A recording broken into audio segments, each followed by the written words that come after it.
Well, welcome to another episode of Christ-Centered Cosmic Civilization, and I'm joined again by PJ from the Global Church History Project. I hope you've all been to see that resource on Patreon and signed up to get all the rich resources, the books. Really, there's several book-length resources there that are free once you join that and get onto the Facebook every day to see the Global Church History Project resource there. But PJ's with us, and he is helping us think now about the second heaven. And I promised we'd get straight into the second heaven issues in this episode. So we're going to do that. And let me introduce it by saying this, that the issue of the second heaven, space, the thing that contains the cathedral that contains the stars, sun, moon, and stars, is often addressed in the Bible because for ancients especially, the sense that the second heaven has great meaning and significance was too strong, and so they worshipped them. So the Bible is constantly educating people to tell them, don't worship the sun, moon, and stars. Don't do that. They are not to be objects of worship. And yet, ancients and moderns do it in a different way. But the Bible's constantly warning, do not worship the sun, moon, and stars. Right, that's a good thing. And then Basil of Caesarea, one of the early church leaders, made this great point when he was saying, he was trying to educate people in his time not to worship the sun, moon, and stars, and they would go, no, but the stars, they're like the second heaven is like eternal, and it's made of like eternal ether, and so it's a totally different level of existence, and it is to be worshipped. But Basil of Caesarea educated them by saying, no, read Genesis chapter 1, that the heavens, even the third heaven actually, but the heavens and the earth were all created in the 6 days of creation. The same work of creation created the heavens and the earth. And so Basil of Caesarea said, therefore, it's all made of the same basic stuff. And therefore, instead of worshipping the stars, the sun, moon, and stars, study them. You can study them and make sense of them. It's worth looking at them and trying to think about them and make sense of them instead of worshipping them. So that was a great thing. And sometimes modern people look back and say, oh, Basil of Caesarea, he was like an advanced scientist because of his insights into the stars and what they're made of. They're made of the same basic stuff that Earth is made of and things. Yeah, that's kind of true, but that sort of thing's quite common for when people are studying the Bible to make those insights. Because the book of the Bible and the book of nature, of course, it's the same author, and obviously. But so Basil educated people to not worship, but study the stars. But we live in an era that the opposite problem has happened. That people don't really worship the stars at all. What they do is ignore them completely, or don't think there's any meaning or significance in them at all. And actually, I sometimes have challenged people to say, when was the last time you just stood outside and looked at the stars? In the Bible, isn't this true, PJ? In the Bible, they quite often assume that we're looking at the stars. Yeah, absolutely. Yeah. And we know ancient people did, because there's remarkable things they notice about the stars which we thought were not visible to the naked eye, and we thought we had only just discovered it with our high-tech telescopes. And like Aboriginal Australians have like maps of the stars and everything, and they note that stars, which historically they thought they were just like in the Pleiades, just like 7 stars, and the 7 that are mostly visible, but they saw more, and like our telescopes show more. I think that's the Pleiades, but I mean, you can look it up, these Aboriginal kind of pictures of the stars and how much precision they were able to notice about the stars, how much... And that was only possible... So that was them, like, all over the ancient world, that's true. But in the Bible, the Bible knows people look up the stars and doesn't rebuke them for looking at the stars, per se. If they look up to worship the stars, yeah. But that when we think about how much people focused on the stars in the ancient world, we should expect to see that if there was something wrong, you know what I mean? Yeah, and a good example is when the word of the Lord, who is Jesus, in one of the critical chapters of the whole Bible, goes to meet Abraham, it's in Genesis 15, and the one who is called the voice of the Lord, it says here, the voice of the Lord, it's in Genesis 15, verse 4, the voice of the Lord came to Abraham, saying, this one, Eliezer, shall not be your heir, but the one who will come from your own body shall be your heir. Then the voice of the Lord brought Abraham outside and said to him, look now toward heaven and count the stars, if you are able to number them. And so shall your seed be. So it's interesting that Jesus, the second person of the Trinity, comes to meet Abraham. And as he's giving him this incredible gospel promise about his own incarnation and so on, of an incident that gets quoted multiple times in the rest of the Bible, that as he's giving that promise, he's taking him outside and telling him, look at the stars, count them, observe them, try to number them. And I imagine, like, because some people might go, oh, well, I don't know if there's that many stars. But the point is, there's really colossal amount of stars. And in that clear night sky in the ancient world, Abraham was immediately with it. Because of Abraham, I imagine, had often looked at the stars and contemplated them. But the voice of the Lord actually tells him to do it. Yeah, yeah, and we see again, like towards the end of Job, isn't it, when he said he mentions loads of constellations and the zodiac and Orion, and he's like, look at and he's just like, think about the zodiac, which is something I think a lot of Christians now feel quite wary of recommending. It's like, well, it's like, you want to know more about Jesus, just go ponder the zodiac, but that is actually in Scripture. So, what is the zodiac in that sense, in case there's someone who just literally doesn't know what that word means? Yeah. So it's the 12 different constellations the moon begins and ends in throughout the different months. And so we know in the Bible, the Lord does expect the ancient Israelites to track the year, the progress of the year through moons. And so they're meant to have new moon festivals, and they're meant to have all of this.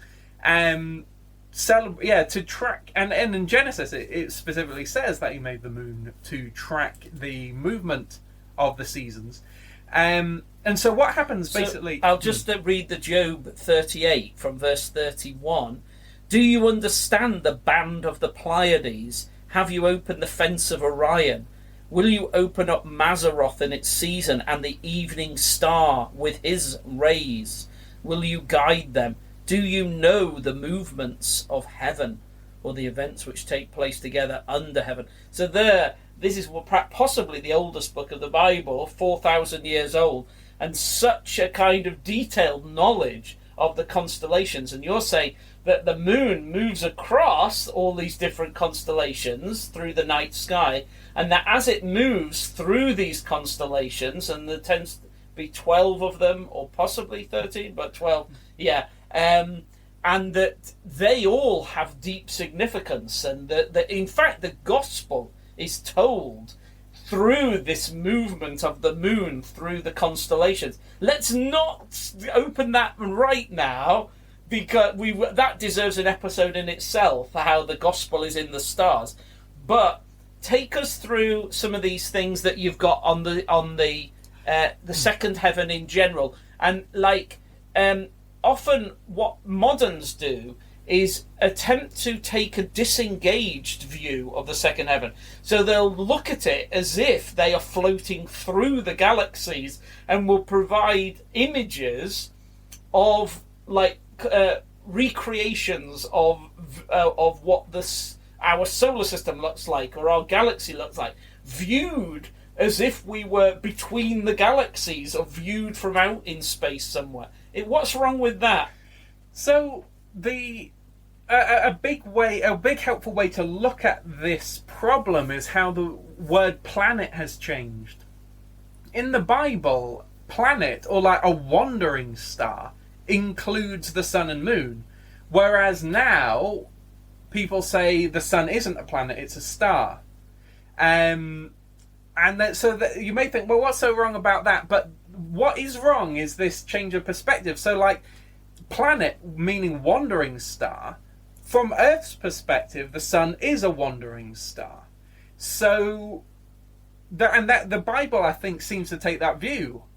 But then if you decide to put the sun in the center of the solar system, everything else seems to move around it, and like including Earth. So Earth isn't this unmoving thing, which it kind of seems to be like in the Bible. Instead, Earth is moving and the sun isn't. But then you think, why would we take that perspective? Well, it's helpful for understanding certain mechanics of the solar system, so that the sun has a larger sense of gravity to it. And so when you're calculating gravity and then what kind of these forces are that pull things around, it's helpful to see that. And we can calculate why Mercury moves the way it does in comparison, Mercury that's close to the sun in comparison to Jupiter that's further from the sun from Earth. We can calculate why that is, and that's quite helpful to know the mechanics. But to try and find meaning in those mechanics is entirely wrong.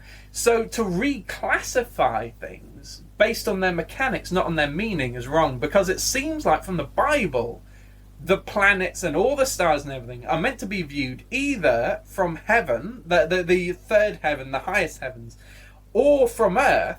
But from the sun, there's no indication in Scripture, and there's no indication when we're thinking mythically, as we were talking about last time, to think that way, to look at the sun as the center of the solar system. There's no reason to, in terms of meaning. And then you think about what do the planets mean? And we see the morning star announce that the sun's going to come, and that's the planet Venus moving, because it's closer to the sun. It kind of just seems to bounce around the horizon, and it seems to be associated with daily movements. The Bible says that's its purpose. It announces the sun and the coming of the light. And that's what makes it the greatest planet in the Bible's opinion. And so that's its meaning. So let me just explore this a little bit, because it's almost like if you were to think of a theatre, you could view a theatre from lots of different perspectives. You might look at it from a hilltop a mile away and observe the building, the brickwork, all those kinds of things. Or, you might go underground and examine it, or fly overhead or anything like that. But you won't make sense of the theatre, because what happens in the theatre is designed to be seen from only one perspective. That is, you're supposed to be sitting in one of the seats and watching the stage. Every other angle and perspective to look at it has kind of truth in it, because you could look at it from just an architectural point of view, or you could look at it geographically, where it's situated among surrounding hills where there's a river, and they're all kind of interesting perspectives, but they're not telling you what's really going on here. The point is, you have to sit in a particular location and look at the stage in a particular way, actually, and then the meaning of the theatre becomes clear. But every other perspective that you could have with respect to the theatre has truth in it, I guess, but it isn't revealing the meaning of the theatre. You will not understand what that building is unless you sit in the correct place and view it in the way that it was intended to be viewed. Yeah, so that's the whole matter of perspective, and it is helpful to know, as we said, to know those for calculation, but for meaning it isn't. And then, and that's one thing with those mechanics. Do we think about the mechanics or the meaning when we're classifying things? there's one kind of sort of place where we don't, and it's like if you've ever gone to a Punch and Judy show, right? And if you haven't, you should. A lot of young people haven't, and it's fun for all ages. It's a very old kind of like English tradition taken originally from Italy, I think. But it kind of shows there's this man who's like quite a horrible man, really, but he beats people, puts them in his sausage maker and things. And how the person makes this all seem to happen. He doesn't actually turn a puppet, because it's a puppet show. He doesn't turn this puppet into sausages. He puts a puppet behind a machine and then makes this little puppet sausage come out, and then he throws it at the audience and everyone's like, ah! That's what you're meant to see. You're meant to think, oh, that puppet got turned into a sausage. If you looked at the mechanics of it, it's like, oh, this bit of like kind of cloth went in this other bit of cloth, and this bit of cloth came out, which is a totally different piece of cloth. You'd have missed everything about it. You'd know the mechanics much better than if you were totally in it and you thought, oh, Punch just threw the devil in a sausage maker. Like the person doing that sees the point. Why is all this happening? Why is there a Punch and Judy show? Why is this person doing these silly voices, and why has he got all these puppets out and everything? The reason is, in that moment, to make you think Punch has turned the devil into a bunch of sausages. The point isn't to make you think about mechanics and make you think about how like cloth moves when you put it in this device or something. That would be, if you came to a Punch and Judy show for that reason, you'd be watching it for entirely the wrong reason. You're meant to look at how it appears, which isn't the truth of it. Punch and Judy isn't a real man. That wasn't really the devil who appeared in like a puff of smoke. Those were all just puppets, but you're not meant to look at them as puppets. You're not meant to notice all the mechanics of that. You're meant to just look at how it appears to you, even if you think, oh, that's not really what's going on mechanically. It's like, that's irrelevant. The mechanics are there to create a kind of moving picture. And that really is what's going on in the second heaven. And when you think of what's the purpose of it, so those stars... Just wait, because it's so good, your Punch and Judy point. I just want to spend a moment on it. I found it brilliant, that point. That, because it's like, we thought like looking at a theatre from a distance, but you're going, now let's go inside the theatre. And even if you're sat there watching it from the right perspective, you still have to engage with the story. Because you could be saying, I'm sat there watching the show, and all I'm doing is working out the mechanics of like the Punch and Judy show. You're just saying, oh, look at that like puppet, like, you know, how heavy is it? What is the cloth made of? Is it, you know, paint or and sticks or whatever? The more you pay attention to the sort of physics of it, the less you will grasp of the story being told to you. And I found that helpful where you're saying it isn't really the devil, it's something that is made to look like the devil, so that you looking at it will have a sense of a story about the devil, and you go, but that isn't the devil. Yeah, that is true, it isn't the devil, but have you listened to the story that's being told? And to listen to the story and appreciate it, you have to kind of stop unraveling the mechanics. You actually have to stop doing that and look at it in a different way, a mythological view. And so you're saying, actually, what we do easily and naturally if we watch a Punch and Judy show, or even if we just say watch television, like, you know, it's very... I love the Punch and Judy example because it's so easy if you're to get, like, an adult can watch it and they can get caught up in, like, oh, how's he using the puppets? But the kids are completely transfixed with the story of it. And so in the same way, like when we watch it, like if all you do is spend your time, like come really up close to the television and observe how pixels are like changing colour and illumination, you won't know what the show is. You have to stand back and view it in the way it was intended to be viewed. And then you see the story.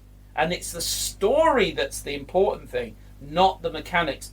So go on, carry on. I'm just emphasising what Peter... I think it's such a helpful illustration. Yeah. And to go into like the Punch and Judy thing a bit further, like there's this. I was looking at articles where they have kind of advice given by old Punch and Judy performers for younger up and coming ones trying to keep the tradition alive, and they very strongly recommend it because they said loads of Punch and Judy people are close-up magic performers and everything, but they said do not use that close-up magic. Like, it's helpful to note, like, you can see how they're similar things, but they said don't use any of those complicated gadgets or anything like that, because people then will try, because with a magic trick you're instantly thinking, oh, how did he do that? You're trying to figure it out, and they're saying any bit of that will ruin the Punch and Judy show. So I think there's a sense in which the second heavens for the Lord Jesus are actually that, like a really simple thing. And when we thought about the third heavens, how Ezekiel can't even understand what it looks like, let alone the mechanics behind it, that the second heaven is meant to be that. It's just like the puppet show from a magician, someone who can do so much more amazing. And he's like, all right, I'll just do puppets so you don't get distracted with the mechanics. But Jesus is so amazing, we can get distracted with his simplest mechanics in a way. But I think that's kind of true, that the second heaven, getting lost in it in that way, in the mechanics of it, is so wrong.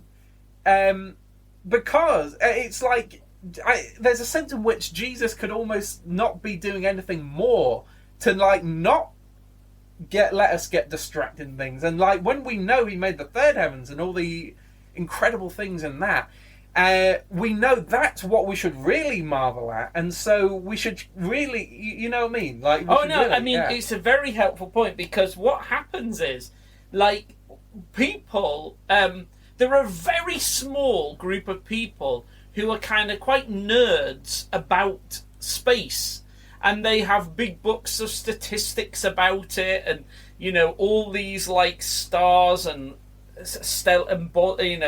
heavenly bodies and the, whatever, meteors, and for them that is really quite fascinating.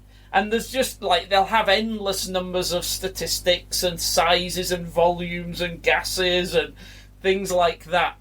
But the strange thing is, vast majority of people don't find that interesting at all. Like, for those very few people who really sort of are into it, it's like a very niche thing, and they're like, oh, it's so interesting because the distance between this object and that object is blah blah blah blah blah blah blah. And like, a few people find that interesting, and then occasionally if you listen to a little presentation on it, you're like, that was quite interesting. But really, the vast majority of people find it utterly tedious, and it doesn't move them at all.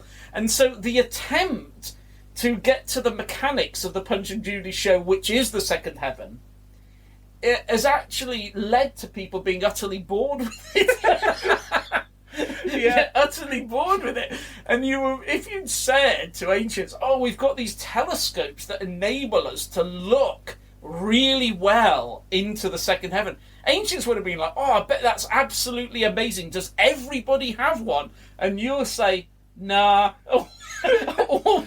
almost nobody bothers looking through. And when people buy them, they expect that they'll look through them, but they don't. They don't. The most people end up they stay there unlooked through, because exactly as you're saying, it is boring for most people to try to figure out the mechanics of the Punch and Judy show, because what is exciting to do is watch the show, isn't it? So maybe we've done enough in this one, because can we end with to say the show, like, because what PJ's been teaching us, and in this is this idea that the whole of it is a show to be observed from Earth, really. So you can view it from the highest heaven, and sometimes the Bible does that, but really, all the stars which we get bewildered by because it's so huge, the theatre is so huge that we go, oh, it is so huge and Earth is proportionately so small, therefore we must have no meaning. And it's like, no, think of it the other way. How unbelievably important and meaningful is Earth? if such a big show has been set up for Earth to view. And it says in Genesis chapter 1, when he talks about the making of the stars, he says he made this. Yeah, it's in verse 16 of Genesis 1. God made two great lights, the greater light to rule the day, the lesser light to rule the night. So that's the sun and the moon, and they're like in the size of the galaxy. You go, they're not really very important. But the point of them is to be viewed from Earth. So from Earth's perspective, they are very important. He made the stars also at the end of verse 16. So it's like literally grass gets a bigger coverage than all the galaxies put together. And then the reason for them, and this it, PJ, what's the reason for them in verse 17? God set them in the firmament of heaven to give light on earth, and to rule over the day and over the night, and to divide the light from the darkness. Yeah, and God saw that it was good. And he actually says that they are to there. Oh, yeah. Look, read verses 14 and 15, PJ, as we come to the end of this. But don't, let me urge, PJ, don't open up the meaning of Genesis 1, 14, 15 too much, because I know the urge will be strong on you to do that. Just read Genesis 1, 14 and 15 and let our listeners chew on this. What's the reason for the sun, moon, and stars? Let there be lights in the firmament of heaven for illumination, to divide day from night. Let them be for signs and seasons. And sacred seasons, actually, it is, yeah. For signs and sacred seasons, yeah. And for days, and for years. Yeah. So they're for signs, sacred festivals, days and years. That's what they exist for, to be viewed from Earth. There. That's enough for now. Come back next time and let's have some more.